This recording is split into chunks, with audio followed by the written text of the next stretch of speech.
Malam itu sunyi, angin seperti berhenti berhembus, dan bulan tertutup awan kelabu yang berat. Di sebuah kota kecil, seseorang terbangun di tengah malam dengan tubuh yang basah, harum bunga melati, dan di tangannya ada sebuah batu dingin sebesar biji salak. Tak ada penjelasan logis. Ia tidak ingat pernah mandi. Tidak ada siapapun yang masuk ke kamarnya. Tapi aroma bunga itu begitu kuat dan batu itu nyata. Dari sinilah kisah kelam seorang pria bernama Yudi dimulai. Sebuah kisah yang membawa kita menyelami dunia yang tak terlihat, perjanjian yang tak bisa dibatalkan, dan cinta dari makhluk yang bukan manusia. Setiap tempat punya rahasia. Setiap orang menyimpan kisah yang tak pernah diceritakan. Disinilah semua itu bermula. Selamat datang di channel Otak Horor. Ceritanya kita mulai sekarang. Yudi, lelaki 38 tahun, memiliki wajah yang biasa saja. Tidak tampan, tidak pula buruk rupa. Ia tinggal di kota kecil di pesisir utara Pulau Jawa. Kota tempat ia lahir dan dibesarkan. Ia dikenal sebagai pemilik toko elektronik yang cukup laris. Banyak orang memanggilnya Mas Yudi. Ia tidak kaya, tapi juga tidak miskin. Rumahnya satu lantai, cukup luas, terletak di pinggir jalan kecil tak jauh dari pasar. Istrinya, Sari, adalah perempuan sederhana, kerja keras, dan penyabar. Mereka memiliki seorang anak laki-laki bernama Aldi. Duduk di bangku kelas 4 SD. Di mata orang luar, keluarga kecil ini terlihat harmonis. Tapi di balik pintu rumah mereka, retakan-retakan mulai membesar. Kebiasaan Yudi yang kerap nongkrong hingga larut malam dengan teman-teman lamanya menjadi penyebab utamanya. Mereka minum, main kartu, dan pulang menjelang subuh. Awalnya, Sari masih bisa menahan diri. Tapi setelah bertahun-tahun, kesabarannya menipis. Suatu malam, saat Yudi pulang dengan bau alkohol menyengat, Sari menyambutnya dengan wajah pucat dan mata sembab. Mereka bertengkar hebat. Aldi yang sedang tidur terbangun karena suara bentakan ayahnya dan tangisan ibunya. "Mas, aku capek," ucap Sari pelan. "Capek? Aku juga capek, Sar. Aku kerja seharian cari uang buat kalian," balas Yudi sambil membanting jaketnya ke kursi. "Tapi Mas bukan cuma cari uang, Mas juga bawa pulang masalah. Anak kita takut sama Mas. Aku juga nggak tahu lagi harus gimana." Pertengkaran itu menjadi awal dari akhir. Dalam beberapa bulan, Sari menggugat cerai. Aldi ikut ibunya, dan Yudi memilih tetap di rumah itu. Ia mencoba fokus pada tokonya, tapi seolah alam ikut mengutuknya. Pelanggan mengeluh, barang rusak, bahkan rekan bisnis lama mulai menjauh. Ia ditipu oleh distributor yang kabur, membawa deposit uang. Tubuh Yudi mulai melemah. Ia sering sakit kepala, demam ringan yang datang tanpa sebab, dan mimpi buruk yang berulang. Ia berjalan di lorong panjang yang basah dan gelap, dengan suara bisikan memanggil namanya.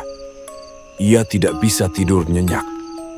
Setiap bangun, tubuhnya berkeringat dan nafasnya berat. Akhirnya, ia pulang ke rumah orang tuanya. Rumah tua bergaya limasan itu berada di pinggiran desa, dikelilingi sawah dan pohon bambu yang rimbun. Ibunya menyambutnya dengan senyum getir. Ayahnya sudah lama meninggal. Hari-hari Yudi diisi dengan lamunan. Ia duduk di teras, menatap langit. Tak ada semangat, tak ada arah. Ia merasa semua telah hilang. Anak, istri, pekerjaan, martabat.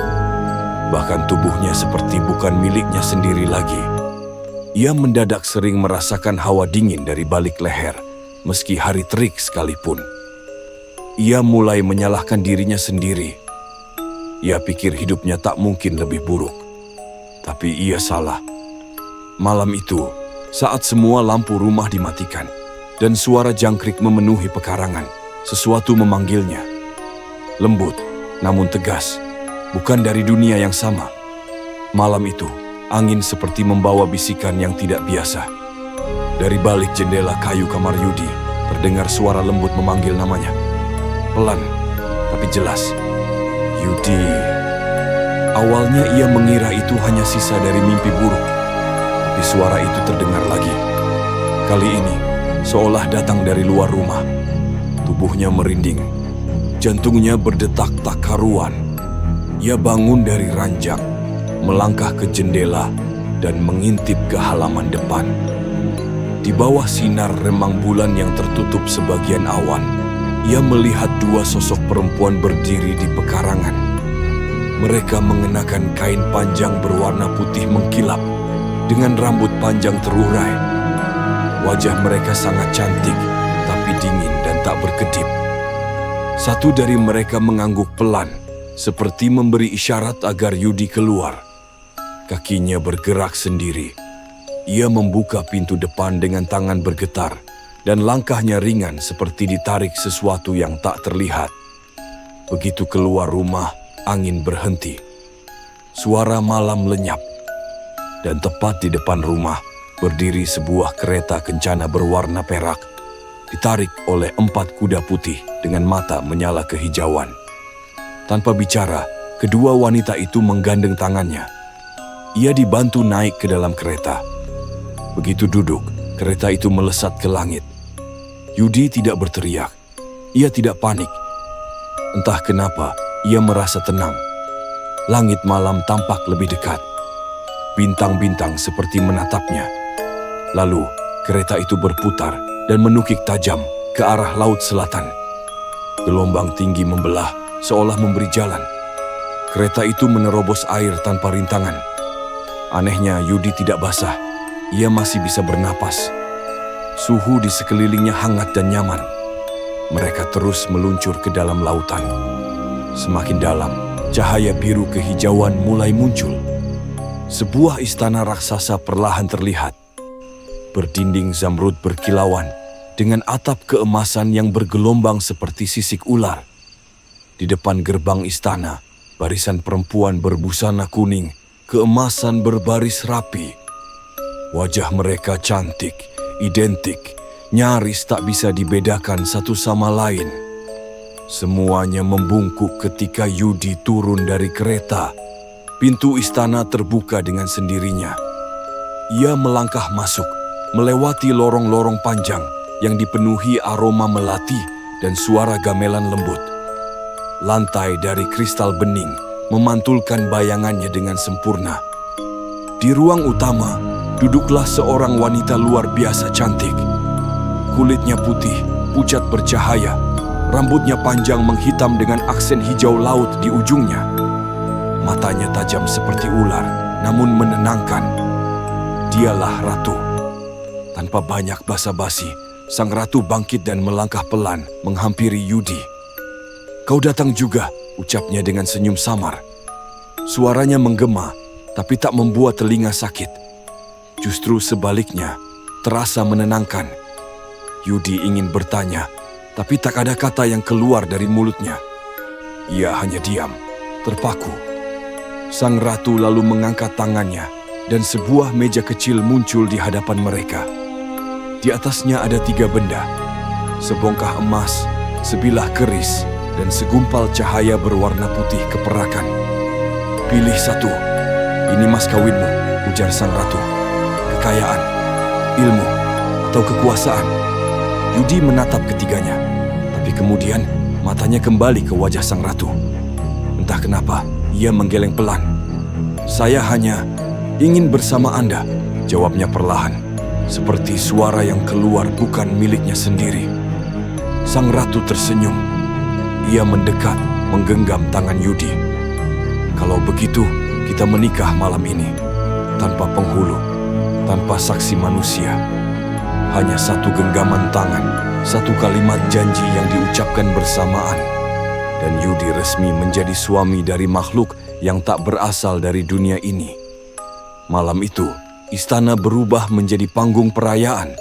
Musik Sunda, tarian tarling, dan parade wanita-wanita bergaun hijau memenuhi aula. Tapi hanya sang ratu yang duduk di sisi Yudi. Mereka tak menyentuh makanan, tak banyak bicara, hanya saling menatap dalam keheningan yang tak biasa. Yudi akan menghabiskan 7 hari berikutnya di tempat ini. Tapi waktu di sana berbeda. Tak ada siang, tak ada malam. Hanya cahaya lembut, kekuningan yang tak pernah padam.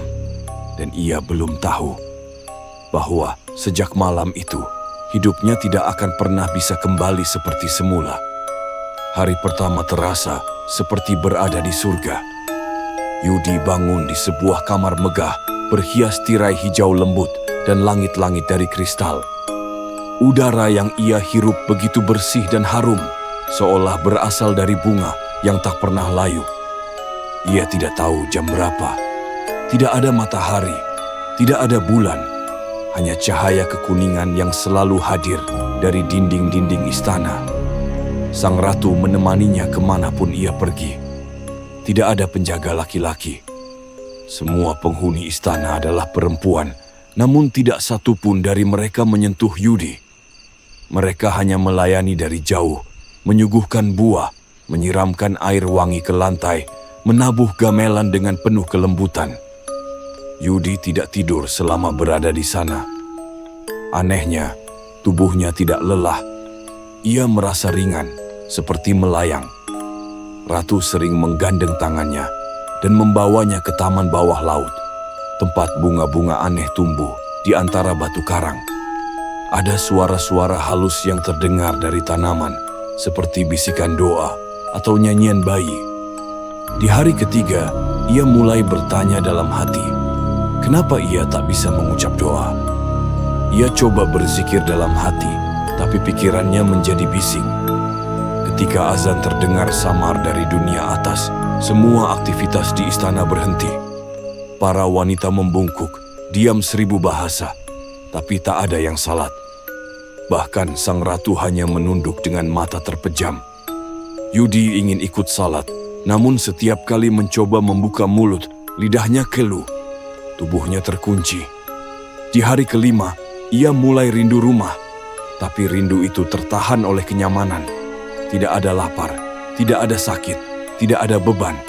Hanya musik, tawa, dan bisikan cinta dari sang ratu. Namun, pada malam ketujuh, ia merasa sesuatu mulai berubah. Tatapan sang ratu tidak lagi setenang biasanya. Ia mulai bicara soal kesetiaan, bahwa Yudi harus membuktikan bahwa cintanya tak tergoyahkan, bahwa dunia atas adalah tempat penuh penderitaan, dan tempat sejatinya adalah di sini. Yudi menolak. Ia ingin kembali. Ratu terdiam lama, lalu berkata, pelan, kalau begitu, siapkan kamar hijau. Jangan biarkan siapapun masuk. Aku akan datang setiap malam Jumat, Kliwon, dan Selasa Waga. Sebelum berpisah, Ratu menyelipkan sebuah batu hitam mengkilap sebesar biji salak ke telapak tangannya. Ini tanda ikatan kita. Kau tidak akan bisa memutusnya, bahkan saat kau ingin. Dengan satu sentuhan, Yudi kembali ke kereta kencana. Cahaya menyilaukan melesat ke udara. Ketika ia membuka mata, ia sudah kembali di rumah. Tubuhnya masih wangi bunga, dan batu itu benar-benar ada di genggamannya. Dan itulah awal dari kehidupan barunya, yang tampak indah, tapi perlahan menjelma mimpi buruk. Yudi membuka mata dengan kepala berat dan tubuh yang dingin. Bau bunga melati masih melekat di kulitnya, dan telapak tangannya menggenggam erat sebuah batu kecil hitam mengkilap. Batu yang diberikan oleh sang ratu sebelum mereka berpisah. Pintu istana terbuka dengan sendirinya. Ia melangkah masuk, melewati lorong-lorong panjang yang dipenuhi aroma melati dan suara gamelan lembut. Lantai dari kristal bening memantulkan bayangannya dengan sempurna. Di ruang utama, duduklah seorang wanita luar biasa cantik. Kulitnya putih, pucat bercahaya, rambutnya panjang menghitam dengan aksen hijau laut di ujungnya. Matanya tajam seperti ular, namun menenangkan. Dialah ratu. Tanpa banyak basa-basi, sang ratu bangkit dan melangkah pelan menghampiri Yudi. "Kau datang juga," ucapnya dengan senyum samar. Suaranya menggema, tapi tak membuat telinga sakit. Justru sebaliknya, terasa menenangkan. Yudi ingin bertanya, tapi tak ada kata yang keluar dari mulutnya. Ia hanya diam, terpaku. Sang ratu lalu mengangkat tangannya, dan sebuah meja kecil muncul di hadapan mereka. Di atasnya ada 3 benda, sebongkah emas, sebilah keris, dan segumpal cahaya berwarna putih keperakan.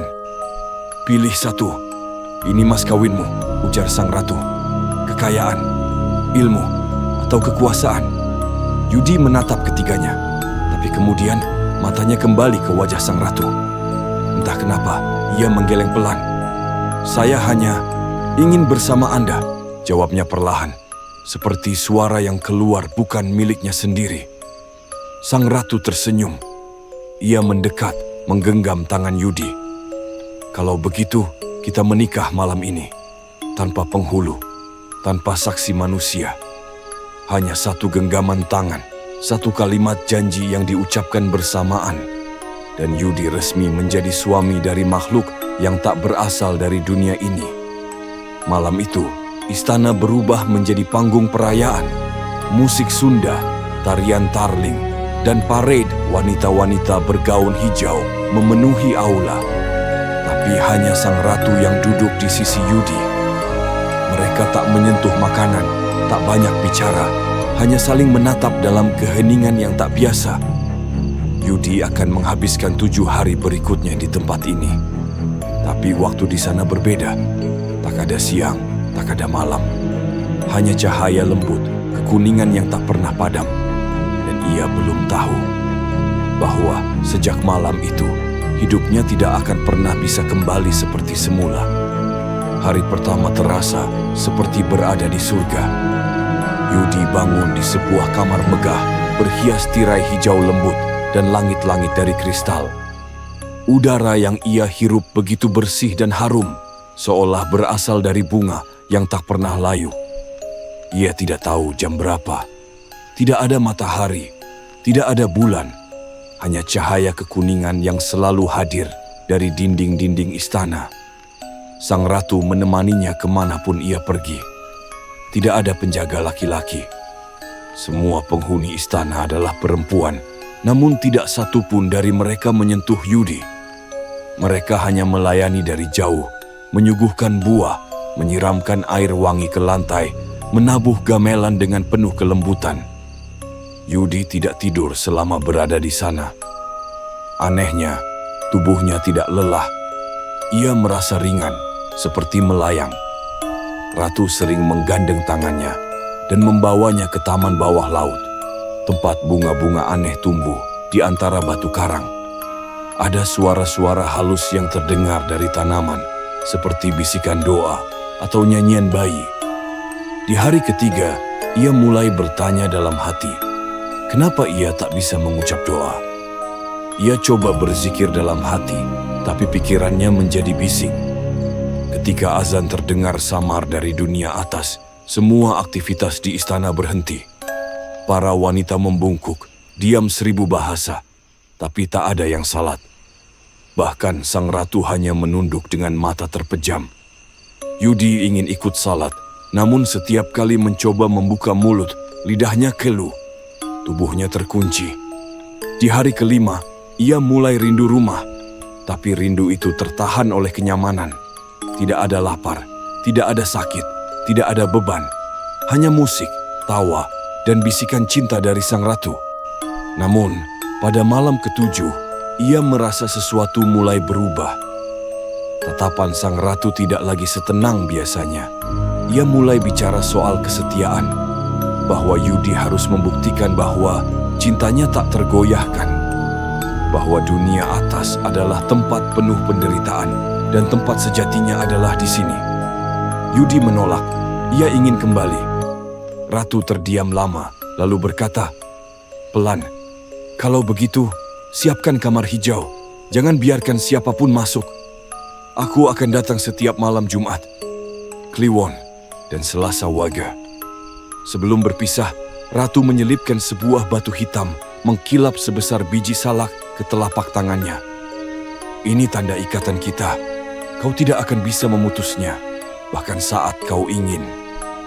Dengan satu sentuhan, Yudi kembali ke kereta kencana. Cahaya menyilaukan melesat ke udara. Ketika ia membuka mata, ia sudah kembali di rumah. Tubuhnya masih wangi bunga, dan batu itu benar-benar ada di genggamannya. Dan itulah awal dari kehidupan barunya, yang tampak indah, tapi perlahan menjelma mimpi buruk. Yudi membuka mata dengan kepala berat dan tubuh yang dingin. Bau bunga melati masih melekat di kulitnya, dan telapak tangannya menggenggam erat sebuah batu kecil hitam, mengkilap. Batu yang diberikan oleh sang ratu sebelum mereka berpisah. Ia kembali berada di kamarnya, di rumah orang tuanya. Semuanya tampak normal, tapi ia merasakan dunia sudah berubah. Jam di dinding menunjukkan pukul 5 pagi. Ayam jantan berkokok dari kejauhan. Tapi tidak ada rasa kantuk, tidak ada rasa lelah. Seolah tubuhnya telah mengalami sesuatu yang jauh lebih dalam dari sekadar tidur panjang. Hari-hari berikutnya, keanehan mulai muncul. Apa yang ia inginkan tiba-tiba muncul. Ia memikirkan uang, dan tak lama ia menerima transfer dari seseorang yang ia sendiri lupa pernah mengenalnya. Ia ingin televisi besar, dan seseorang datang menawarkan TV bekas dengan harga sangat murah, nyaris gratis. Yudi mencoba bisnis kecil-kecilan, dan semuanya berjalan mulus. Bahkan terlalu mulus, ia seperti bisa tahu mana pelanggan yang tulus dan mana yang akan menipu. Suara kecil di dalam kepalanya selalu membisikkan petunjuk yang akurat. Namun, malam Jumat Kliwon pertama setelah kejadian itu datang, ia baru saja mematikan lampu dan hendak tidur ketika lampu kamar berkedip-kedip sendiri. Tirai berwarna hijau yang ia pasang sesuai permintaan sang ratu mulai bergoyang meski tak ada angin. Udara di dalam kamar berubah dingin seperti es. Lalu, samar-samar, suara lembut yang sangat dikenalnya memanggil. "Suamiku." Ratu datang. Tidak dalam wujud penuh, melainkan hanya suara, aroma, dan bayangan. Tapi cukup untuk membuat Yudi tidak bisa bergerak. Ia hanya bisa menatap ke arah tirai. Dan saat kelambu bergetar, ia tahu makhluk itu ada di sana. Setiap malam Jumat Kliwon dan Selasa Wage, hal yang sama terjadi. Awalnya Ratu hanya datang dan mengelus rambutnya. Tapi lama-lama ia mulai bicara, meminta, mengingatkan janji. Dan saat Yudi menolak atau lupa, sesuatu yang buruk terjadi. Suatu malam, setelah ia membiarkan keponakannya masuk ke kamar hijau, keesokan harinya anak itu demam tinggi dan berhalusinasi. Berkata bahwa ia melihat wanita ular berdiri di pojok ruangan dan berbisik, "Ini tempatku, jangan ganggu." Setelah itu, Yudi tak pernah membiarkan siapapun mendekati kamar itu. Namun gangguan tidak berhenti. Dalam mimpi, Ratu datang dengan wajah marah. Mata yang biasanya teduh kini menyala merah. Ia berbicara dalam bahasa yang tidak dimengerti, tapi entah bagaimana Yudi tahu maknanya. Peringatan. Dan peringatan itu mulai terbukti. Usahanya yang semula lancar, tiba-tiba anjlok. Beberapa pelanggan kabur tanpa membayar. Mesin usahanya rusak mendadak. Yudi merasa ada sesuatu yang sengaja membalik keberuntungannya. Ia mencoba menikah dengan seorang wanita dunia nyata bernama Rina. Namun 3 hari sebelum pernikahan, ia dipecat tanpa alasan dari pekerjaan paruh waktu yang ia jalani. Rina mendadak berubah sikap, sering mimpi buruk, dan akhirnya membatalkan pernikahan. Malam itu, Yudi bermimpi tubuhnya dikepung oleh ratusan ular yang membakar tubuhnya hidup-hidup. Ia terbangun dengan tubuh panas dan keringat deras. Dan dalam mimpinya, ia sempat melihat sosok ayahnya yang telah meninggal datang, menariknya dari kepungan ular. Sejak itu, Ia percaya bahwa satu-satunya yang masih melindunginya adalah doa orang tua. Ia mencoba mencari pertolongan. Dari ustaz kampung, kiai terkenal, sampai paranormal Jawa dan Bali. Tapi tak satu pun berhasil. Semua tempat yang ia datangi selalu berujung kekecewaan. Beberapa justru membuat gangguan makin parah. Puncaknya adalah saat ia bermimpi bertengkar dengan ratu. Ia berteriak, "Kalau kamu memang istriku, buktikan." Keesokan paginya, ia terbangun dan menemukan batu hitam lain, identik dengan yang pertama, tergeletak di atas dadanya. Saat itu ia sadar, ikatan mereka tidak bisa diputuskan. Ia telah menjadi bagian dari dunia yang tidak bisa dilihat orang lain. Dunia yang memberi segala yang ia mau, tapi perlahan mengambil segala yang ia miliki sebagai manusia. Hari-hari Yudi semakin berat. Ia sudah tidak tahu lagi bagaimana cara hidup normal. Tidurnya tidak pernah tenang. Kalau bukan didatangi ratu, maka ia akan dihantui mimpi-mimpi aneh. Ular keluar dari matanya, tubuhnya membusuk di bawah air, atau anak-anak kecil menangis di pinggir ranjang sambil memanggilnya ayah. Ia semakin tertutup, tak lagi mau menerima tamu. Bahkan tetangga mulai menganggapnya aneh.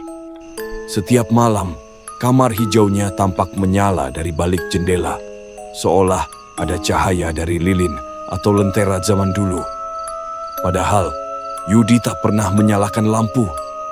Ketika ibunya meninggal, Yudi bahkan tidak hadir di pemakaman. Ia takut jika keluar rumah, sesuatu akan terjadi di kamarnya. Malam harinya, ia bermimpi ibunya datang dalam keadaan lusuh, memeluknya sambil berbisik, "Lepaskan dia, nak. Kau bukan miliknya." Sejak mimpi itu, Yudi mulai memberanikan diri mencari cara untuk lepas dari ikatan.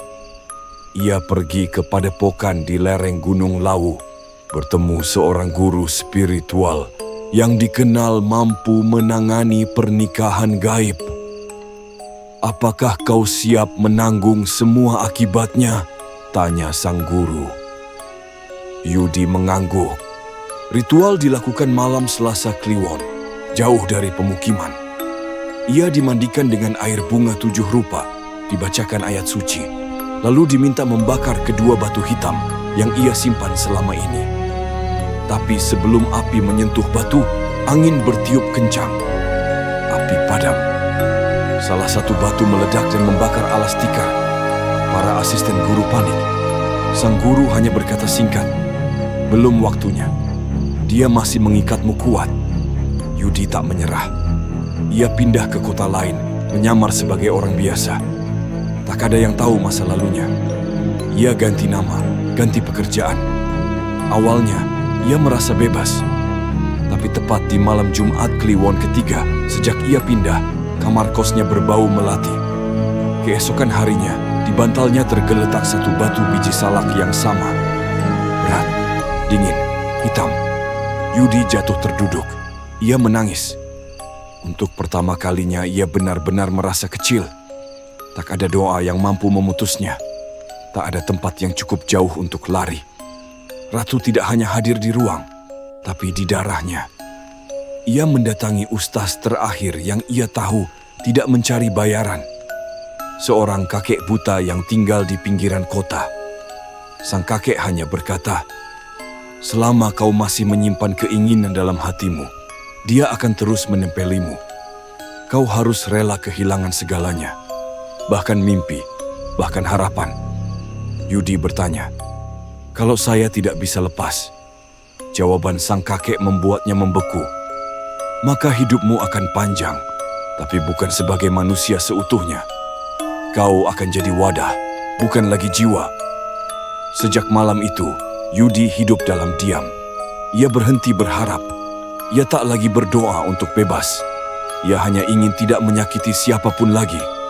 Tapi dalam hatinya, ia masih bertanya-tanya, apakah akan ada yang benar-benar bisa memutus ikatan antara manusia dan siluman yang menyebut dirinya istri? Tahun demi tahun berlalu. Yudi kini hanya sesekali keluar rumah dan hanya untuk membeli kebutuhan pokok. Rambutnya memutih lebih cepat dari usianya. Di mata orang-orang, ia seperti laki-laki tua yang kehilangan arah. Padahal usianya baru menginjak 50. Orang-orang kampung mulai menjulukinya Mas Yudi Kamis Legi.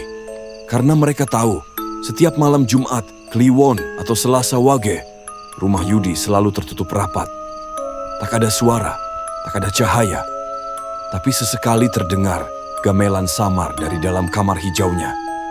Beberapa pemuda pernah iseng mengintip dari sela jendela.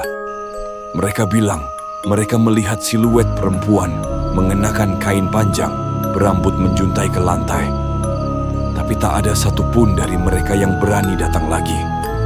Salah satu dari mereka jatuh sakit 2 hari kemudian.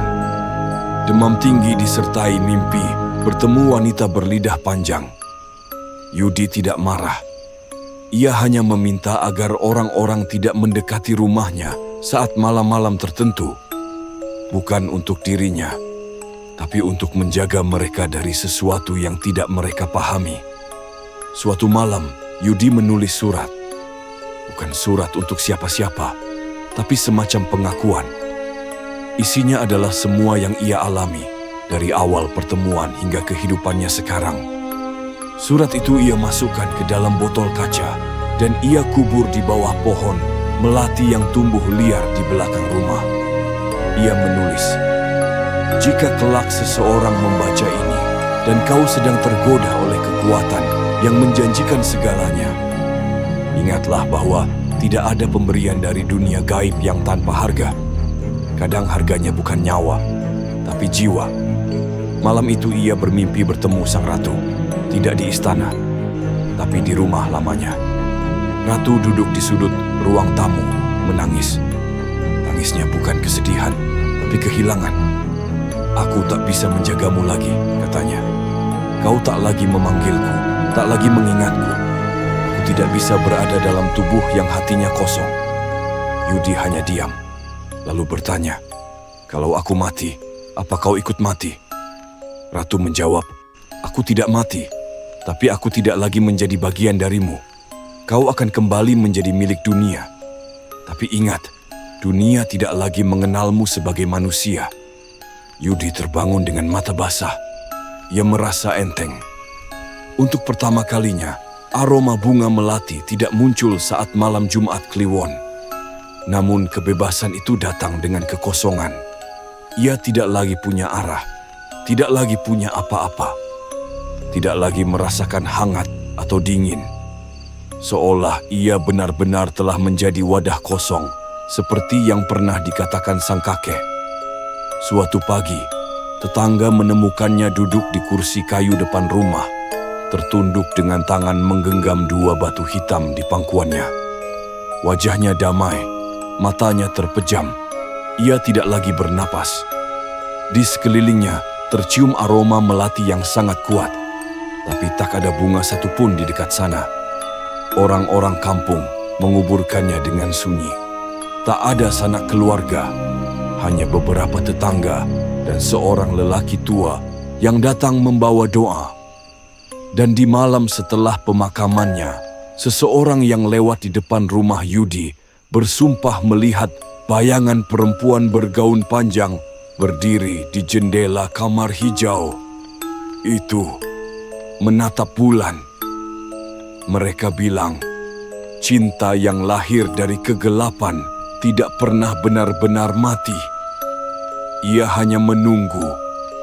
Tubuh baru, jiwa baru, janji baru. Terima kasih sudah menonton video dari awal sampai akhir. Jangan lupa like, komen, subscribe, dan jangan lupa nyalakan loncengnya supaya tidak ketinggalan cerita seram lainnya.